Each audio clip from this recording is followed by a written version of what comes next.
Introduction to the Old Testament, Unit 7, the Patriarchal Period. In this lesson, we're going to have a number of texts from the ancient Near East that illustrate what is said in the book of Genesis. We have taken the first 11 chapters in the previous unit, and now we will deal with chapters 12 through 50. We're dealing with the call of Abraham. And we are introduced to Abraham in the 11th chapter, where we're talking about Terah. He became the father of Abram. That was in verse 27. And you notice at this time that his name is Abram and has not been changed yet. They went from Mesopotamia to Haran, and there they lived for a while. Terah took his son Abram, his grandson Lot, son of Haran, and his daughter-in-law Sarai, the wife of his son Abram, and together they set out from Ur of the Chaldeans to go to Canaan. And then we are told in chapter 12, verse 1, the Lord had said to Abram, "Go from your country, your people, and your father's household to a land I will show you."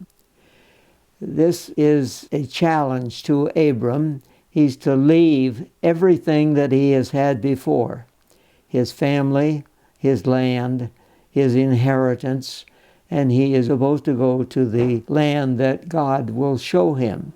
And then God promises in verse 2, "I will make you into a great nation. I will bless you. I will make your name great, and you will be a blessing. I will bless those who bless you, and whoever curses you, I will curse." And it's interesting there that I will bless those, that's plural, and then whoever curses you, it's just singular, I will curse. And all peoples on earth will be blessed through you. We are not told about the moral condition of Abram. He isn't said to be righteous. He's not like Noah was described as a blameless person. He is just an individual that God has chosen, and from this he will begin his plan of salvation. So it says in verse 4, Abram went as the Lord had told him, and Lot went with him. Now, God is going to make clear exactly what it is that he wants Abram to do. And Lot is also with him. And one of the themes that we'll be dealing with here is the heirship of Abram. Who is it that is going to be the heir of Abram? There are several different individuals who appear, and each of them is a problem that needs to be removed. Now, we have in chapter 13 the story of Abram and Lot, that they have too many animals to stay in one area. And so Abram suggests to Lot that he choose whichever direction he wants, and then he will go in the other way. Now remember that God has promised Abram that he is going to be with him, and that he is going to give him the land of Canaan. Well, in this case, Lot is a problem. If Lot chooses the land that has been promised to Abram, this then does away with what God is intending. But in this case, Lot chooses the area to the east. It's a very fertile area along the Jordan Valley, and he moves then to the east. This leaves Abram with the land that God has promised that he would give to him. And so that is removed as a problem. Then in chapter 14, there is an invasion of kings from the east to the Jordan Valley, and Lot and his family are captured and taken as prisoners to the north. This is revealed to Abram, and he calls out his 318 men trained in warfare in his own family. And then he has 2 friends that are in that same region, and they go with him and pursue the army from the east. He overtakes them around Damascus. He's able to defeat them. He brings Lot and everything that has been taken back to the land of Canaan. We are told that Abram will not accept anything that had been taken from the Canaanites. And this is to show that they did not make him rich, but God is the one who made him rich. Abram also meets a person by the name of Melchizedek. We don't hear about him any other place but here, and then in Psalm 110. But it says that Melchizedek, king of Salem, brought out bread and wine. He was priest of God Most High, and he blessed Abram, saying, "Blessed be Abram by God Most High, creator of heaven and earth." Now it is the superior that blesses the inferior. So this individual named Melchizedek is superior to Abram. Quite a bit is said about this because Abram gives him a tithe of all that has been taken from these eastern kings. It even later mentions that while Levi was still in Abram, that is, he hadn't been born yet, Levi paid tithe to Melchizedek. And then we have the covenant that God makes with Abram in chapter 15. And we're told that after this, the word of the Lord came to Abram in a vision. "Do not be afraid, Abram. I am your shield, your very great reward." Then Abram said, "Sovereign Lord, what can you give me since I remain childless?" And this sets up a whole series of events that take place that are going to have to be overcome before the heir is born to Abram. And God tells him that he is going to change his name. And in verse 8, Abram said, "Sovereign Lord, how can I know that I will gain possession of it?" That is, of the land. So the Lord said to him, "Bring me a heifer, a goat, and a ram, each 3 years old, along with a dove and a young pigeon." And these are cut in 2, and then God passes between the parts of the sacrifice and blesses Abram. The promise is that God is going to bless Abram and his family. But the problem that Abram has is that he has no son. And so in chapter 16, Sarah, his wife, suggests one of the prominent ways that a person had of gaining an heir, and that was a surrogate wife. She has an Egyptian maid, and she gives her to Abram. Abram has intercourse with her, and a son is born from this. Now there's a problem that develops. When Hagar sees that she is pregnant, then she acts differently toward Sarah. And Sarah doesn't like this, and so Sarah mistreats her, and Hagar runs away. An angel meets Hagar and tells her to go back, and that she will give birth to a son, and she will name him Ishmael. That son then is going to be the potential heir of Abram. But then we have in chapter 17 a further promise. We've had the promise of the heir, and the promise of a land in chapter 15. And then in chapter 17, it says, when Abram was 99 years old, the Lord appeared to him and said, I am God Almighty. This is El Shaddai. Walk before me faithfully and be blameless. Then I will make my covenant between me and you and will greatly increase your numbers. This is my covenant with you. You will be the father of many nations. No longer will you be called Abram. Now this is where his name is changed. Your name will be Abraham, for I have made you a father of many nations. I will make you very fruitful. I will make nations of you, and kings will come from you. Now this is a repetition of what has been said earlier in chapter 15.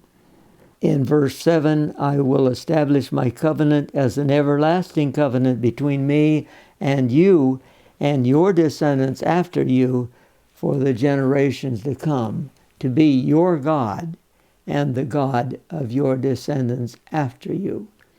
The whole land of Canaan, where you now reside as a foreigner, I will give as an everlasting possession to you and your descendants after you, and I will be your God. Now, we have to deal with the term of monotheism. This is called a practical monotheism. Abraham did not deny the existence of other gods, but for him there is only one God that is worshipped. And so this is not a philosophical monotheism, but a practical monotheism. But here is a new covenant, and the covenant is going to be noted by the circumcision of every male. In verse 12 of chapter 17, for the generations to come, every male among you who is 8 days old must be circumcised, including those born in your household or bought with money from a foreigner, those who are not your offspring. Whether born in your household or bought with your money, you must be circumcised. My covenant in your flesh is to be an everlasting covenant. And then Abraham is also told that there will be in Egypt for 400 years. So this is a long time before this promise is actually fulfilled. Then we have in chapter 16 the birth of Ishmael. In verse 15 it says, Hagar bore Abram a son, and Abram gave the name Ishmael to the son she had born. Abram was 86 years old when Hagar bore him Ishmael. And so Ishmael is going to be around for about 14 years before Isaac is born. And then we have in chapter 18 the tale of Sodom and Gomorrah. There are 3 men who come. Abraham sees them, invites them to have dinner, and instructs Sarah, his wife, how to prepare that meal. And then before they leave, they mention that they have come to look at the city of Sodom and Gomorrah, and if it is as sinful as it has been reported, then they will destroy it. Well, Abraham doesn't want the city destroyed, and so he appeals, what if there are 50 righteous people living in the city? Would he destroy it? And God says no. And then Abraham keeps going down to 45, 40, 30, 20, 10. So 10 is a fraction of the original 50. But if 10 people can be found in the city, he will not destroy it. And one wonders, as we look at the life of Lot, if he had gone down to 2, would he have been able to find two righteous people in the city. The angel destroys Sodom and Gomorrah. Lot, however, is saved. He is taken out almost by force. The angels have to take him by the hand and pull him out. And he's with his two daughters and his wife. Now we're told that his wife looked back and she was turned into a pillar of salt. So you have Lot and his two daughters then make their way to a small village. And they are there when fire and brimstone falls on Sodom and Gomorrah. Well, we have the birth of Isaac that is mentioned to us in chapter 21. We have had the promise given in chapter 17, verses 15 through 21, but then the actual birth takes place in chapter 21. At this time, Abraham is 100 years old. We have in chapter 21, verse 1 through 7, that the Lord was gracious to Sarah as he had said, and the Lord did for Sarah what he had promised. Sarah became pregnant and bore a son to Abraham in his old age, at the very time God had promised him. It's when the three men came, they made the comment that within a year there would be a son born to Sarah. Abraham gave the name Isaac to the son Sarah bore him, and he was told to name him Isaac. When Abraham was told that he would have a son by Sarah, he laughed. And when Sarah was told that she would have a son, she laughed. Now the word Isaac means laughter. It says, when his son Isaac was 8 days old, Abraham circumcised him as God commanded him. And every male is to be circumcised on the 8th day. You notice that even though it is on a Sabbath day, when Sabbath was supposed to be observed, it was permissible and mandatory to circumcise a son on the 8th day. And Abraham was 100 years old when his son Isaac was born to him. So there is 100-year generation between Abraham and Isaac. Now after this we have the expulsion of Ishmael. Ishmael is a threat, an heir of Abraham. In fact, since he is the firstborn son, he would have more justification for the inheritance than Isaac would have. But in chapter 21, verse 8, it says that Abraham held a great feast, but Sarah saw that the son whom Hagar the Egyptian had borne to Abraham was mocking. And she said to Abraham, "Get rid of that slave woman and her son, for that woman's son will never share in the inheritance with my son Isaac." And so even though Abraham is opposed to this, he does what Sarah says. In fact, God told him to do what Sarah said. And so this removes Ishmael as a potential heir to Abraham. Abraham has other difficulties. We saw that one of the potential heirs was a servant, and he is removed as soon as Ishmael is born. And then Ishmael is removed as soon as Isaac is born. He's sent away. And then we read later that Abraham married after the death of Sarah and had other sons, and he sent them away with gifts, so that Isaac is the only one left. Now there is another problem, though, that Isaac creates, and that is that Abraham is told to go to Mount Moriah and there sacrifice Isaac as a sacrifice to God. we read that this is done immediately. In chapter 22, verse 2, God said, "Take your son, your only son whom you love, Isaac, and go to the region of Moriah. Sacrifice him there as a burnt offering on a mountain I will show you." Early the next morning, now you notice there is no protest from Abraham for this. The next morning, Abraham got up, loaded his donkey. He took with him 2 of his servants and his son Isaac. When he had cut enough wood for the burnt offering, he set out for the place God had told him about. So immediately he does what God had told him. And it's interesting the conversation that takes place between Abraham and his son. On the 3rd day, when they finally reached the area of Moriah, Abraham told his servants to stay there, and he and the son would go and worship, and then they would return. And as they're walking along in chapter 22, verse 7, Isaac spoke up and said to his father Abraham, "Father?"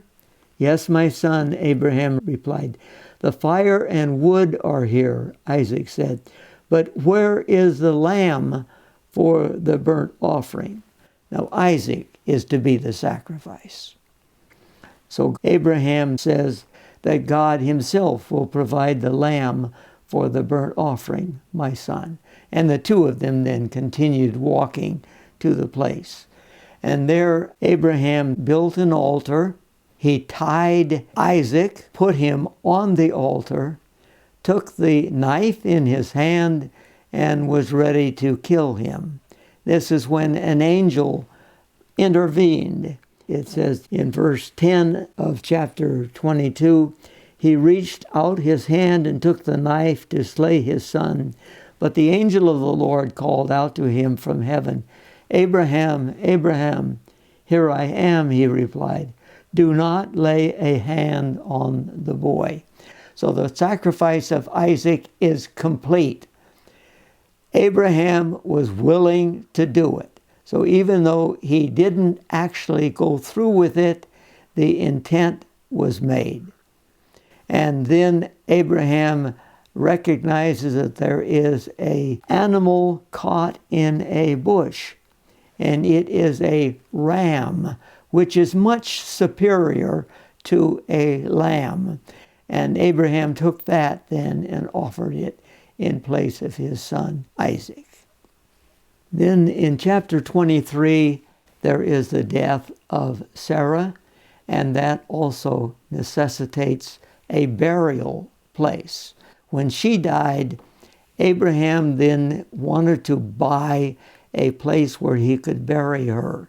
So he went to the Hittites who were there in the land, and he knew of a cave that he wanted, and he dickered with them and was able to secure the cave from the owner, Ephron. But Ephron does not want to sell just the cave. He wants to sell the whole field. And it's interesting in this case that in the Hittite law, it mentions that if a person sells property but keeps even a small part of it, he is obligated for the feudal obligation for the whole thing. And so it looks like Ephron is wanting to relieve himself of any responsibility, so he sells the cave and the field itself. And it also includes all of the trees. They are enumerated in the contract. So here is land that is now owned by Abraham. Now God has promised him that he's going to own the whole thing. Everywhere that his foot treads, he's going to have it. But here is actual property that he owns. So later, when the Israelites come into the land, they can come as those repossessing property that belonged to Abraham. And then we have the death of Abraham himself in chapter 25, and he is buried in the same cave where Sarah was buried. Now we also have, before the death of Abraham, the necessity to find a wife for Isaac. If the line is to continue, there must be a son. What Abraham is facing is he doesn't want Isaac to leave the land because that land has been promised to him. So he calls his servant and makes him swear by a special device. He puts his hand under his thigh. And this is twice mentioned, but we're not sure exactly the significance of this. But this servant makes the promise to Abraham that he will go back to his homeland and get a wife for Isaac. And so we have this very interesting account. This probably is the servant that was to be the heir of Abraham before Ishmael was born. But he goes back, and when he comes to the city where the family of Abraham had lived, he makes a prayer. And the prayer is that he will ask a young girl to give him a drink. And if she says, I'll also provide water for your camels, that this will be the one that God has chosen. And it turns out exactly like this. Rebekah came. She came to draw water from the well. And when he asked her for a drink, she gave him a drink. And then she says, I'll draw water for your camels too. Well, then the servant gives her a nose ring and a bracelet. And she runs home and tells her family about this. And then her brother Laban comes and invites the servant to his house. Everything is arranged for them.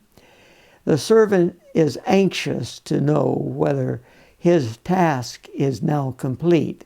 And before he will eat anything, he tells them about why he has come, and that Rebekah has fulfilled the prayer that he had made to God.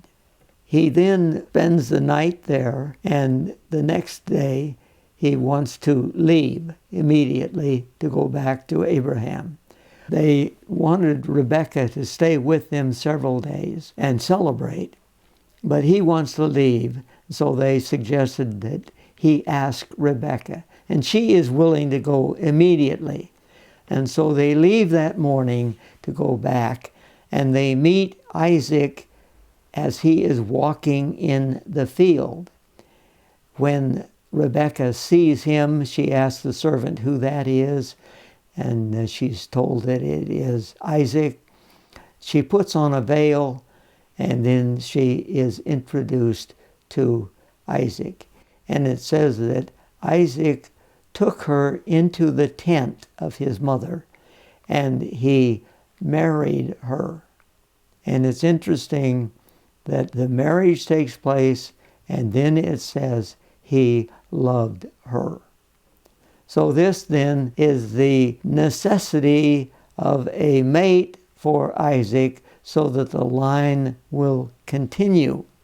But we are told in chapter 25 that there is a problem with Rebekah. She is barren. In verse 21 of chapter 25, Isaac prayed to the Lord on behalf of his wife because she was childless. The Lord answered his prayer, and his wife Rebekah became pregnant. The babies jostled each other within her, and she said, "Why is this happening to me?" So she went to inquire of the Lord. Now, we aren't told how she made inquiry. We aren't told about priests or anything else like that. But she is able to consult God, and God tells her there are twins, and the younger is going to be superior to the older. 2 nations are in your womb. 2 peoples from within you will be separated. One people will be stronger than the other, and the older will serve the younger. Notice that this took place before the children are born. God decides that the younger is going to be superior to the older. And this is what happens.